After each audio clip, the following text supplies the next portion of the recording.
જ્યારે દીવો ન ધરે કોઈ, ઓરે ઓરે ઓ અભાગી દીવો ન ધરે કોઈ, જ્યારે ઘનઘોરી તોફાની રાતે દ્વાર વાસે તને જોઈ, ત્યારે આભની વિજે અરે તું સળગી જઈ, સૌનો દીવો એકલો થાને રે, એકલો થાને, એકલો થાને, એકલો થાને, એકલો થાને રે, તારે જો હક સુણી કોઈ ના આવે તો એકલો જાને રે, એકલો જાને, એકલો જાને, એકલો જાને, એકલો જાને રે.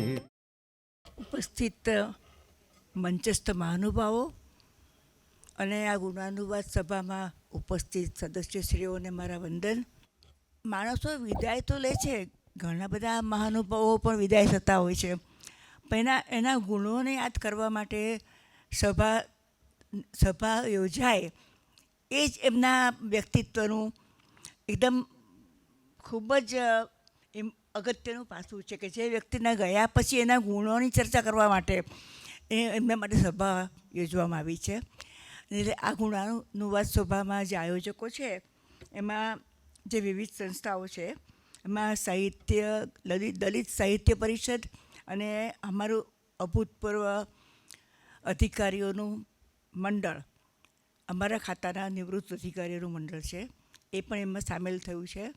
એ સાથે બીજી પણ રેશનાલિસ્ટ સભા, બીજી પણ સભાઓ, બીજા પણ સંસ્થાઓમાં છે. દલિત અધિકાર સંઘ ગાંધીનગર, ડૉક્ટર બાબા સાહેબ આંબેડકરની જન્મ જયંતિની સમિતિ છે એ પણ છે એમાં, દલિત સાહિત્ય અકાદમી. આ બધી સભાઓ, આ બધી સંસ્થાઓએ જે આયોજન કર્યું છે એ ખૂબ જ સરસ રીતે જે વક્તાઓને પસંદ કર્યા છે એ લોકોએ બહુ સરસ રીતે એમના ગુણોનું વર્ણન કર્યું છે. પહેલી વાત તો એ જ છે કે વહીવટકર્તા બનવાનું બહુ સહેલું છે. એ તો ભણી ગણીને તૈયાર થાય એટલે એ લોકોને તો વહીવટી જ્ઞાન બી ઘણું હોય, વાંચ્યું પણ ઘણું હોય, પણ એ માત્ર વહીવટ ચલાવવા પૂરતું જ નોલેજ હોય ને એ પ્રમાણે વહીવટ કરતા થાય. દિલમાં થોડી લાગણી હોય એટલે સરખો ન્યાય બધાને આપે અને વહીવટમાં સફળ થઈ જાય. ગઢવી સાહેબ પોતે સફળ વહીવટ કરતા તો હતા જ, એમનું વ્યક્તિત્વ પણ ખૂબ જ સરળ હતું, નાનામાં નાના કર્મચારીને પણ યાદ રાખતા હતા. પરંતુ સાહિત્યકાર થવાનું બહુ અઘરું કામ છે. આજે મનમાં ઘણા વિચારો હોય પણ મારાથી એક વાક્ય લખી શકાતું નથી.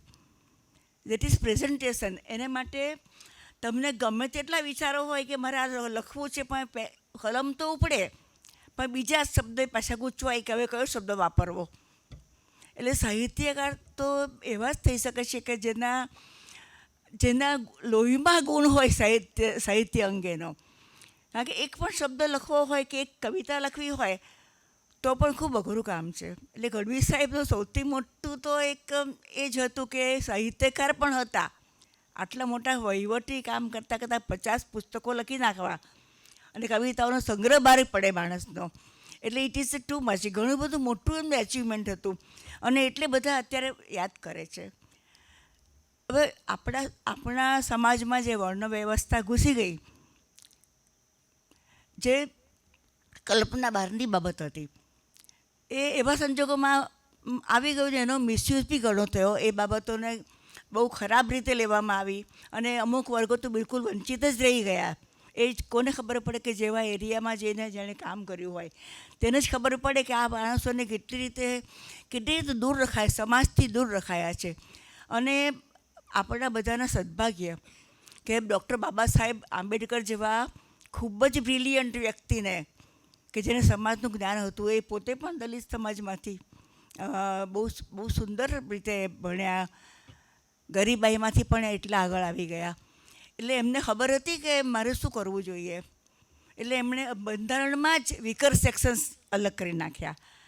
એમાં દલિતો, વંચિતો, મહિલાઓ, બાળકો બધાનો સમાવેશ કર્યો છે. એક સરખો ન્યાય બધાને આપ્યો છે.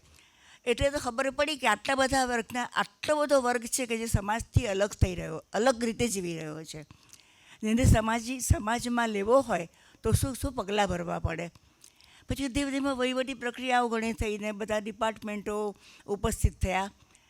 પણ જે ડિપાર્ટમેન્ટમાંથી કામ કરીએ એને માટે એવી વ્યક્તિ હોવી જોઈએ કે જેને ખરેખર ખબર છે કે મારે શું કામ કરવાનું છે અને કોને માટે કરવાનું છે. એવા એટીટ્યૂડ સાથે જો કામ થાય તો જ તે કામ સફળ થાય છે.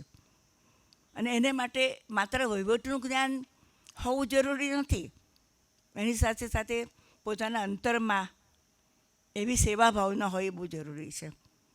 અને એવા ખાતામાં મને નોકરી કરવાનો જે તક મળી અને આજે મને બોલવાની તક આપી અમારા બધા ઓફિસરોએ, એને માટે એ લોકોનો આભાર માનું છું હું કે હું મારું પોતાના મંતવ્ય વ્યક્ત કરી શકી. એટલે હવે સમાજને આપણે જ્યારે જાગૃત કરવો હોય ને તો સાહિત્યકારો સૌથી મોટો ભાગ ભજવતા હોય છે. ન્યૂઝપેપરમાં સમાચારોમાં મૂકે, એમાં કવિતાઓ મૂકે, એમાં આર્ટિકલ લખે, હકીકતમાં બનેલી બનાવનું વર્ણન કરે, એવી રીતે વર્ણન કરે કે લોકોની સામે બનાવ બનતો દેખાય. ત્યાં સુધી સમાજમાં જાગૃતતા આવે નહીં.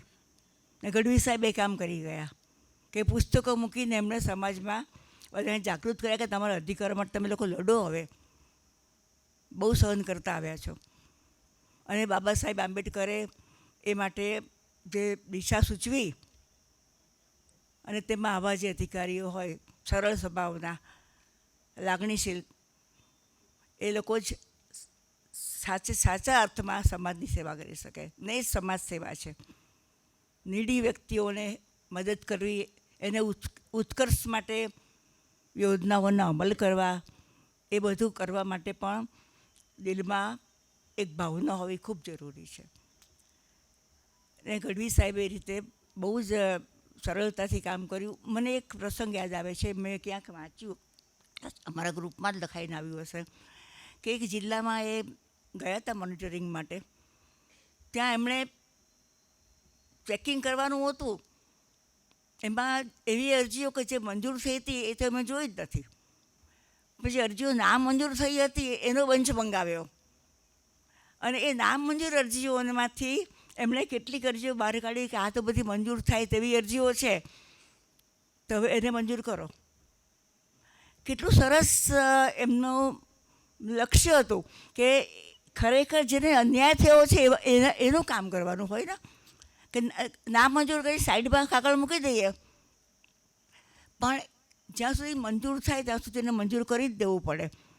એ ભાવના એમનામાં હતી અધિકારી તરીકે.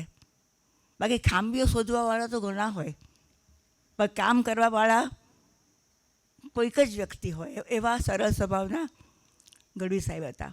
મને તો એમનો પરિચય નિવૃત્ત થયા પછી વધારે થયો, કારણ કે સાહિત્ય સભામાં અને અમારા લોકોની કાઉન્સિલમાં ને એમાં આવતા હતા, અમારા સભ્ય પણ હતા, એટલે એમની મને ઓળખાણ મને થઈ. પણ બહુ જ હસમુખા સ્વભાવના, તરત બોલાવે સામેથી.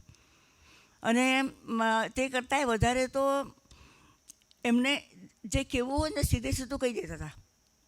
એમાં કંઈ આડીઓડી વાત ન હોય, સ્પષ્ટ વક્તા હતા. અને હમણાં જ અમારા લોકોની મિટિંગ થઈ, અમારા મંડળની, ભૂતપૂર્વ નિવૃત્ત અધિકારીઓની મંડળની મિટિંગમાં ગઢવી સાહેબ મળ્યા હતા. ત્યારે તો એવી કલ્પના પણ નહોતી કે આ 2 મહિના પછી, 2 મહિના પહેલાં જ મિટિંગ થઈ હતી અમારી, એમાં જ મળ્યા હતા કે આ વ્યક્તિ નથી રહેવાની. એવો તો વિચાર જ નહોતો આવ્યો. અને જ્યારે મને ખબર પડી તો આઈ કુડન્ટ બિલીવ કે એ નથી એમ, અત્યારે નથી એમ.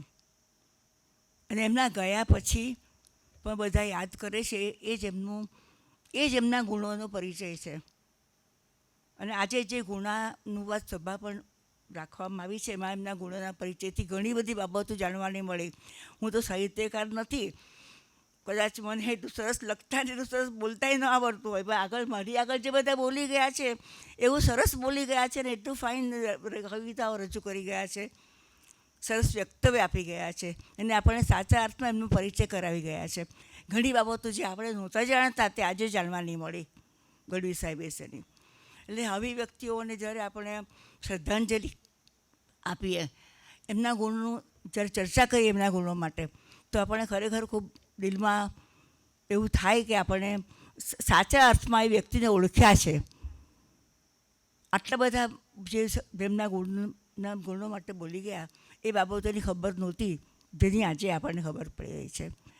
એટલે આ સભામાં મને જે બોલવા માટેની જે તક આપી એના માટે હું આયોજકોનો આભાર માનું છું અને એમને ફરી શ્રદ્ધાંજલિ રૂપે એમને હું વંદન કરું છું ગઢવી સાહેબને.